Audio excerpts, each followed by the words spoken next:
me, I entered in some kind of temporary insanity to get this done because it was a race. You know, trying to get 13 pages, that's 20 pages done a day, and doing, you know, short ins and rollouts. So there goes our shot list out the door because we're trying to figure out how do we pick this up from here and shoot when we have a rollout. So there were numerous challenges, and I think we got some really incredible stuff that we might not have gotten, you know, more time, more resources and all that. But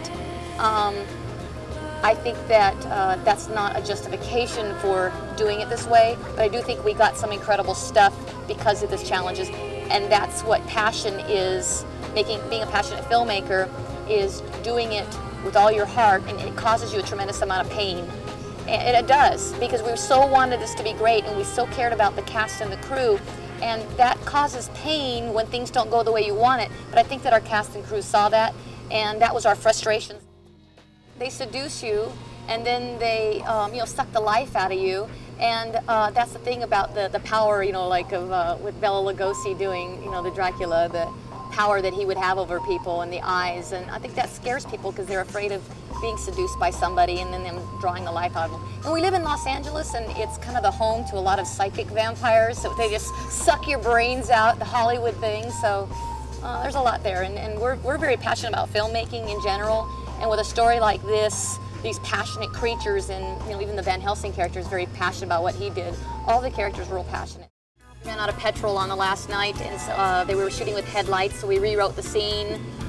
We were at a location that was not a period location, 1897. So you know, we had to figure out how do we get everybody out of the house, out of this one room, and we shoot all the action outside. And that was just like mind-boggling. I would have never, okay, I got to get that person's out, that now there, and then Eduardo, you go out and shoot them outside while I'm getting them out.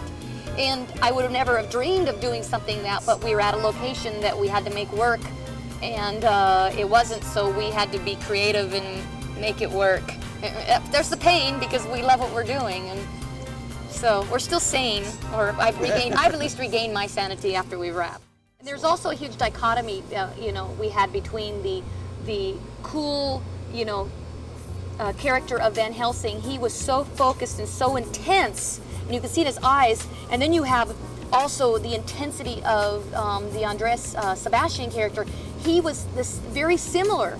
His emotions, though, exploded, and Van Helsing's imploded.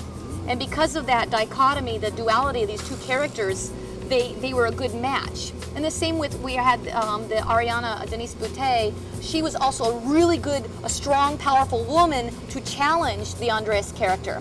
And her method was also very different than Andres and different than Rhett's. So we had to adapt to all their methods.